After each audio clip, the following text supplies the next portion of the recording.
다음은 가스 수송, 즉 산소와 이산화탄소의 수송에 관해서 우리가 공부하겠습니다. 다음은 혈액의 CO2 저장 혹은 CO2, 이산화탄소의 수송에 관해서 설명하겠습니다. 이러한 일반적인 그러한 스킴, 일반적인 원리를 보게 되면 마찬가지로 O2와 마찬가지로 이산화탄소는 헨리의 법칙에 따라서 물리적으로 용해되어서 이동을 할 수가 있어요. 그런데 이 용해도 계수가 산소에 비해서 24배 정도 높다고 그랬었죠. 그래서 보게 되면 용해도 계수가 0.51 정도가 됐었어요. 그래서 보게 되면 이렇게 물리적인 용해가 더 많은 양이 혈액에 녹아서 이동해 줄 수가 있어요. 그리고 이러한 것들은 마찬가지로 산소와 마찬가지로 어디에서 폐포에서 프레셔, 파샬, 부분압, 그리고 조직에서 어떠한 부분압의 차이에 의해서 그레디언트, 콘센트레이션 그레디언트 혹은 파샬 프레셔 그레디언트가 생김으로 인해서 이동을 하게 되죠. 그래서 보게 되면 CO2 같은 경우 정맥혈에서의 CO2 분압은 45mmMmercury, 폐포 안에서의 CO2 분압은 40mmMmercury, 여기가 높죠. 이렇게 이동을 하는 거예요. 그렇지만 동맥혈에서의 CO2 분압은 40mmMmercury, 조직에서의 CO2 분압은 50mmMmercury, 여기에서는 이렇게 이동을 하게 되겠죠. 그래서 CO2 같은 경우는 조직세포에서 생김으로 인해서 여기에서 디퓨전이 쉽게 일어나는 거죠. 조직에서 쉽게 일어나잖아요. 간질액으로부터 모세혈관 쪽으로 디퓨전이 세포에서 인터스티셜 플루이드, 그리고 나서 인터스티셜 플루이드로부터 어디로? 캐필러리, 모세혈관으로. 또한 벤틸레이션, 이쪽에서 벤틸레이션이 일어나기 때문에 O2가 이쪽에 낮죠. CO2가 낮죠. 그렇지만 정맥혈에서는 CO2 분압이 높기 때문에 거기에서도 어떠한 그레디언트가 생겨요. 그래서 이렇게 어떠한 그러한 물리적인 용해나 아니면 확산에서 일어나게 되는데, O2 같은 경우는 헤모글로빈에서 결합하는 중요한 반응이 있지만, 이 CO2 같은 경우에는 특히 적혈구에 존재하는 그러한 탄산 탈수수 효소에 의해서 중요한 케미컬 반응이 있어요. 세브럴 리액션. 이 중요한 반응을 통해서 물리적인 용해, CO2와 H2와 결합하는 H2CO3 혹은 HCO3, 이 바이카보네이트, 카보닉 액시드나 바이카보네이트 이온에 형성되는 그러한 중요한 물리적인 화학적인 반응이 이 적혈구에서 일어나는 그러한 것들을 우리가 계속해서 공부를 하겠습니다. 우리 유기체 같은 경우에는 에너지를 생산하기 위해서 O2를 사용을 하고, 가스성분으로서, 그리고 이산화탄소인 CO2를 부산물로서 생산을 합니다. 산소를 이용을 하고.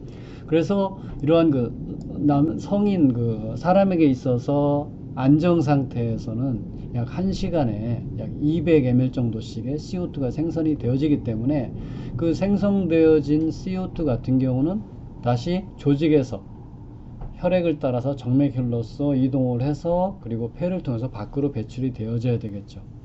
근데 산소는 헤모글로빈, 즉 적혈구에 있는 혈색소에 의해서 대부분의 산소를 운반할 때 저장하고 그리고 트랜스포트를 하게 되는데, 이 CO2 같은 경우는 이게 어떠한 그러한 혈액에서 이러한 역할을 하냐면 마찬가지로 적혈구에서 그런 중요한 작용을 해요.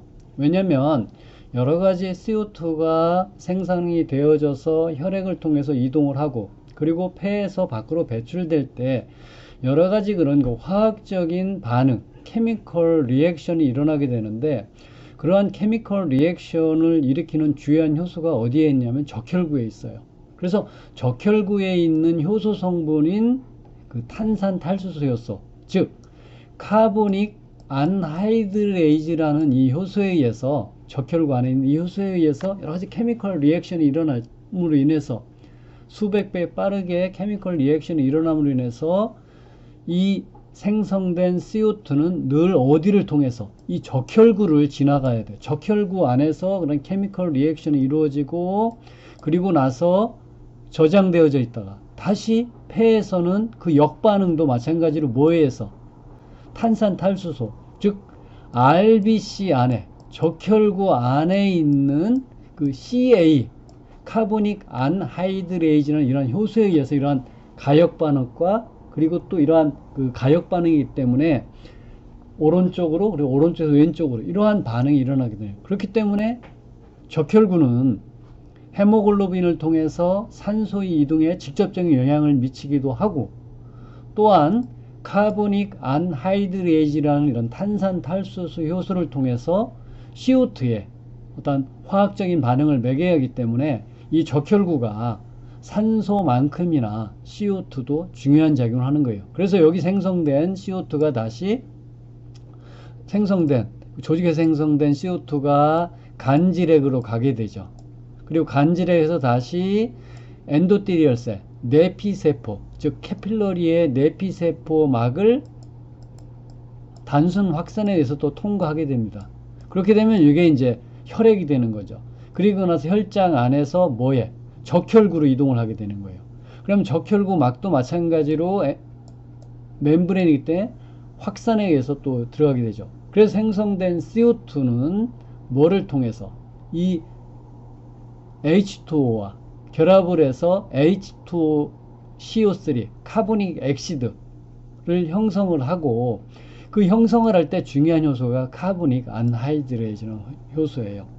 그래서 이 효소의 작용에 의해서 H2CO3가 되고, 그리고 H2CO3는 바이카보네이트 이온과 그리고 하이드로젠 이온으로 어떤 그 분리가 스폰테니어스하게 자연적으로 H2CO3의 양이 많아지니까 HCO3와 하이드로젠 이온으로 분리가 이루어져요. 그래서 생성된 HCO3 중탄산염 같은 경우는 어떤 특수한 단백질 트랜스포터를 통해서 한 분자가 밖으로 나가게 되고, 그리고 어떠한 그러한 그 전기적인 평형 일렉트로 케미컬 그 이퀄리브리움을 위해서 클로라이드 이온을 또 안으로 보내주게 돼요. 그래서 이러한 반응이 어디에서? 적혈구 안에서 이렇게 일어나게 되는 거예요. 그리고 이 적혈구 안에서 생성된 여러 가지 부산물들, 바이카보네이트, 또 하이드로젠, 아니면 뭐 녹아있는 형태, 이러한 다양한 형태를 통해서 서큘레이션, 그 혈관을 따라서 요게 어디까지? 다시 폐로 이제 이동을 하게 되죠. 그럼 폐에서는 다시 아까 있었던 그런 그 반대 방향, 아까 클로라이드 이온은 적혈관에 들어왔던 것이 지금은 나가고, 밖에 있던 바이카보네이트는 안으로 들어오게 해요. 그리고 나서 다시 바이카보네이트와 하이드로젠 이온이 붙어서 H2CO3가 되고, H2CO3는 다시 카보닉 안하이드레이즈라는 엔자임에서 H2O와 CO2로 분리가 이루어져요. 그러면 CO2 같은 경우는 뭐를 통해서? 다시 적혈구 막을 통해서 밖으로 확산해서 이동을 하게 되죠. 왜냐면 이쪽에 농도가 높으니까 농도 그레디언트하게 혈장에서는 다시 모세혈관 엔도티리얼 셀의 확산을 통해서 폐포 안으로 들어가게 되죠. 물론 간질액이 여기 또 중간에 있지만 어쨌든 간에, 그리고 나서 폐포 안에 모아진 CO2는 기도를 따라서 익스파이드, 호기를 통해서 밖으로 배출되는 거예요. 그래서 그러한 그 또 다른 반응이 적혈구에서 일어나게 되고, 그리고 나서 폐포로 간 그 CO2는 뭐를 통해서? 기도를 통해서 밖으로 배출이 되게 되는 거예요. 그래서 이렇게 복잡한 과정이 있게 되는데, 그럼으로 인해서 이 생성된 200ml의 CO2, 1시간 동안 생성된 200ml은 약 10% 정도는 물리적으로 용해되어 있는 형태로, 왜냐면 상당히 양이 많죠. 왜냐면 CO2, 이산화탄소 같은 경우는 용해도 계수가 산소에 비해서 22배 정도 높다고 그랬었죠. 그렇기 때문에 용해되어져 있는 형태, 그게 어디 혈장에서 용해되어져 있는 형태, 일부는 적혈구막 안에서 용해되어져 있는 형태, 그게 전체에 운반되어진 양의 10%예요. 그리고 나머지 또 30%는 카바 아미노 컴파운드라고 그래가지고 단백질, 즉 헤모글로빈이나 혈장 단백의 아미노기, NH2 아미노기에 이 CO2가 와서 결합을 하는 거예요. 아니면 하이드로젠 이온이. 그래서 그게 약 30%. 그리고 나머지 바이카보네이트, 탄산염으로 60%예요. 그리고 보면 탄산염 같은 경우에는 대부분 적혈구에서 안에서 만들어지만 어디에서? 이 혈장 안에서 이게 계속 존재하고 있겠죠. 혈장 안에서. 적혈구. 그리고 뭐 용해되어 있는 거는 뭐 혈장과 그리고 적혈구 안에서 있고 이런 것들. 그래서 전체적으로 대부분은 뭐를 통해서? 바이카보네이트를 통해서 이러한 그 운송이 되는 것으로 알려져 있습니다. 자, 그러면 다음 슬라이드에서는 우리가 어떠한 화학적인 반응, 그래서 먼저 약 10% 정도는 용해되어져 있는 형태. 그래서 보게 되면 물리적인 용해죠. 그죠? 그래서 물리적인 용해인데 이 물리적으로 용해되어지는 것들은 보게 되면 혈장이나 그리고 적혈구 안에 있어요. 그래서 보게 되면 물리적으로 용해되어 있는 것이 정맥혈에서 0.9 정도 ml, 혈액 100ml당 0.9 ml. 그리고 물리적으로 용해되어 있는 것이 혈장에서는 약 1.8 ml. 요게 동맥혈. 다시 폐로 와서 동맥혈이 되면 1.6 ml이 되니까 그 차인 0.2 정도는 뭐를 통해서? 물리적으로 혈장에 용해되어져 있는 형태로. 그리고 나머지 0.1 정도는 적혈구막 안에서, 적혈구막 안에서도 그 정맥혈, 조직에서는 0.9 ml, 100ml당. 그리고 물리적인 그 동맥혈은 0.8ml니까 그 차액인 0.1 ml 정도는 적혈구 안에 물리적인 용해되어져 있는 형태로 이동을 하는 거예요. 다음에 약 60%가 바이카보네이트, 탄산염으로 이동을 한다고 얘기를 했었는데, 이러한 그 탄산염으로 이동을 할 때에는 뭐에 의해서? CO2와 H2O의 액화 반응, 즉 중카보닉 안하이드레이즈, 탄산 탈수수 효소에 의해서 약 200배 이상 이 반응이 빠르게 일어난다고 그래요. 그래서 탄산 탈수수 효소에 의해서 CO2와 H2와 결합을 해서 H2CO3가 되고, 이 형성된 H2CO3 같은 경우에는 계속해서 CO2, H2가 모여서 H2CO3가 되고, H2CO3가 형성이 되면 H2CO3는 스폰테니어스하게 자연적으로 HCO3와 하이드로젠 이온으로 세퍼레이션이 된다고 그래요. 반응이 어떤 케미컬 반응이 일어나게 되는 거죠.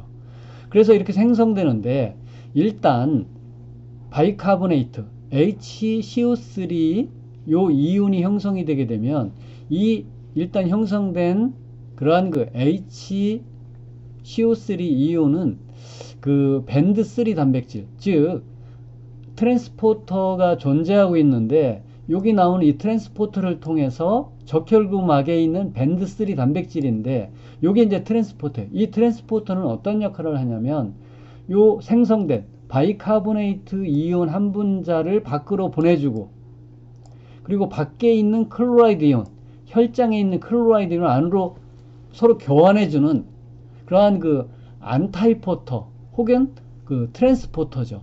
그래서 이것은 어떤 익스체인지, 바이카보네이트 이온과 클로라이드 이온을 교환해주는 그러한 그 트랜스포터예요. 그래서 이 트랜스포터를 누가 처음 발견했냐면 그 햄버거, 이 먹는 햄버거가 아니라 과학자 햄버거에 의해서 처음 발견했다고 그래요.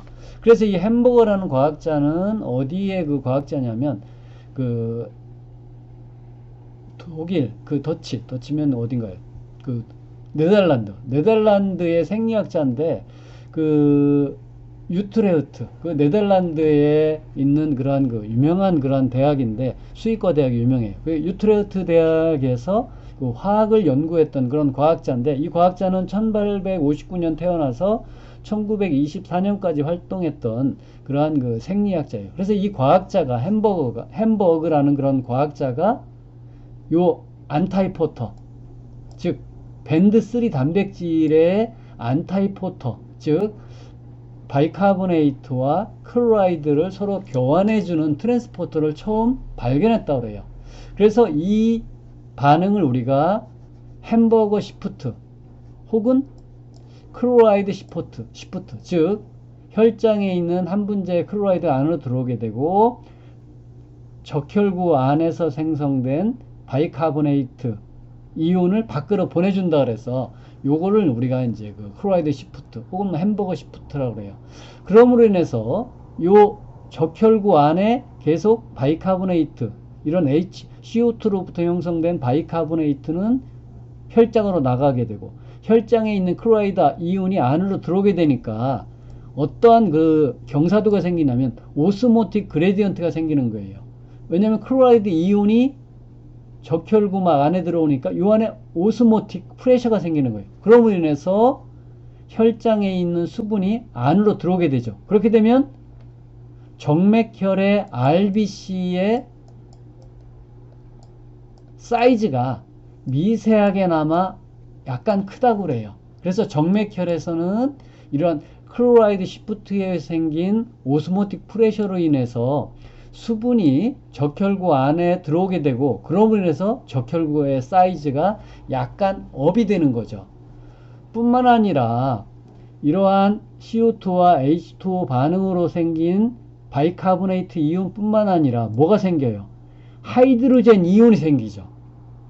그래서 조직에서의 그 캐필러리 블러드 안에 그리고 이런 그 정맥혈 안에는 동맥혈에 비해서 어떤 대사가 활발해지게 되면 하이드로젠 이온의 생성이 증가하게 되고 그렇게 되면 pH는 어떻게 되겠어요? pH는 산도가 증가하게 되니까 pH는 더 강산성으로 pH는 더 낮아지게 돼요.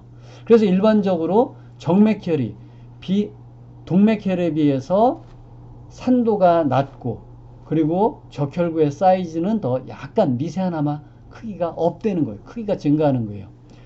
그래서 이렇게 바이카보네이트로 생성된 그런 CO2로부터 생성된 그러한 것들은 보게 되면 혈장에서 보게 되면 동맥혈에서 35.2ml, 혈액 100ml다. 정맥혈에서 35.2ml, 정맥혈에서 33.1ml이니까 그 차이인 2.1ml 2.1ml 정도는 혈장을 통해서 운반이 되어지는 거예요. 말단 조직에서 폐까지. 그리고 적혈구 안에서는 정맥혈에서 적혈구 안에는 10.5ml per 혈액 데시리터 100ml당. 그리고 동맥혈에서는 9.8이니까 그 차액인 0.7ml. 즉 0.7ml은 적혈구 안에서 바이카보네이트 이온으로 이동을 하게 되고 그에 비해서 약 3배 이상은 뭐를 통해서? 혈장을 통해서 혈액 100ml당 2.1ml이 조직에서 폐로 이동을 하게 되는 거예요. 그리고 전체 CO2의 약 30% 정도는 카바아미노 컴파운드, 즉 혈장 단백이나 적혈구 안에 있는 단백질인 혈색소의 아민기, NH2, 아민기에 결합되어 있는 형태로 이동을 하게 돼요. 그래서 보게 되면 CO2 같은 경우는 CO2는 직접적으로 헤모글로빈이나 혹은 혈장 단백의 아미노 그룹, 아민기에 직접적으로 결합을 해요. 보게 되면 CO2가 그 헤모글로빈의 아민기와 직접 결합을 해서 HbCO2나 혹은 그 하이드로젠 이온이 결합을 해서 H 혹은 HHB라고 우리가 얘기를 하죠. 그리고 HbCO2 같은 경우는 그 나중에 또한 이러한 그 가역 반응을 통해서 하이드로젠 이온을 또 이제 그 HbNHCO 그리고 하이드로젠 이온과 또 분리되어지기도 하고, 그래서 계속해서 이러한 정맥혈에서는 CO2가 헤모글로빈과 결합함으로 인해서 또한 하이드로젠 이온이 생성이 되니까 pH가 계속 또 이제 감소하게 되겠죠. 그죠? 그래서 산도가 증가하게 돼요. 그래서 카르바미노 화합물, 카르바미노 컴파운드에 의해서 혈장에서는 정맥혈에서 1.1ml 그리고 동맥혈에서는 1ml, 그 차액인 0.1ml이 혈장을 통해서 이동을 하게 되는 거예요. 그리고 적혈구 안에는 헤모글로빈이 있기 때문에 정맥혈에서는 2.6ml, 혈액 100ml당, 그리고 동맥혈, 폐에 가서는 2.0ml, 그래서 혈액 100ml당, 그래서 그 차액인 0.6ml 정도는 적혈구 안에 있는 헤모글로빈과 결합을 해서 이동을 하게 되는 거예요. 그래서 보게 되면 카르바미노 화합물을 통해서는 혈장보다는 뭐가 적혈구 안에 헤모글로빈과 결합해서 이동하는 양이 약 6배 정도 높아요. 어쨌든 간에 혈장에서 물리적 인용의 바이카보네이트 카르바미노 화합물 혹은 적혈구에서 물리적 인용의 바이카보네이트 혹은 카르바미노 화합물 통해서 이러한 것을 통해서 전체적으로 혈액 100ml당 3.8ml이 말단 조직에서 폐로 이동돼서 폐에서 밖으로 배출이 되게 되는 거예요. 우리가 그 산소의 수승에 있어서 그 산소의 분압의 차이에 따라서 헤모글로빈에 결합하는 산소의 양을 우리가 그 산소 해례 곡선을 통해서 나타낼 수가 있었죠. 마찬가지로 이산화탄소도 이산화탄소의 분압의 차이에 따른 혈액에 결합하는 그러한 그 이산화탄소의 양의 관계를 이산화탄소 해례 곡선으로 나눌 수가 있습니다. 그래서 이산화탄소의 농도를 보게 되면 정맥혈, 즉 혈액이 이제 정맥혈 그 조직에서 있을 때 조직에서 산소가 조직에 주고 이산화탄소를 받은 정맥혈에서는 45mmMol이고 폐포에서는 산소를 받고 이산화탄소를 밖으로 배출하기 때문에 그 폐포에서는 40mmMol 정도 CO2 분압이에요. 그리고 동맥혈에서는 이러한 그 폐포 안과 같죠. 그래서 40mmMol. 그것이 이제 동맥혈이 되어서 나중에 조직에 오게 되면 조직에서는 그 정맥혈보다 훨씬 더, 왜냐면 이 부위에서는 직접적으로 일단 그러한 그 산소를 섭취해서 어떤 대사작용을 하고 그리고 그 부산물로서 CO2가 생성이 되니까 약 50mmMol 혹은 그 이상이죠. 그래서 이렇게 어떤 그러한 그 이산화탄소의 분압에 따라서 그 혈액에 결합하는 산소의 혈액의 양에 의해서 결합이 어떤 하게 되죠. 그래서 보게 되면 45mmMol 있을 때 보게 되면 혈액 100ml당 52ml 정도가 결합되어 있고, 그게 이제 정맥혈이 되어서 폐포에 와서 동맥혈이 되게 되면 그 폐포 안에서는 40mmMol가 되죠. 그래서 40mmMol이었을 때 혈액 100ml당 48ml. 그래서 그 차액이 4ml 정도 되는 거예요. 그래서 이렇게 4ml 정도, 혈액 100ml당 4dl당 4ml이 폐로 배출이 되어야 1시간에 200ml씩 생성되는 그러한 그 CO2, 어떤 대사산물, 노폐물인 CO2를 밖으로 배출해 주게 되는 거예요. 우리가 산소 해리 곡선에서, 즉 산소가 헤모글로빈에 결합할 때 미치는 CO2나 아니면 하이드로젠 이온의 효과를 우리가 보어 이펙트라고 얘기했었죠. 마찬가지로 혈액이 CO2의 수승에 미치는 산소의 효과를 우리가 할데인 이펙트라고 우리가 얘기해요.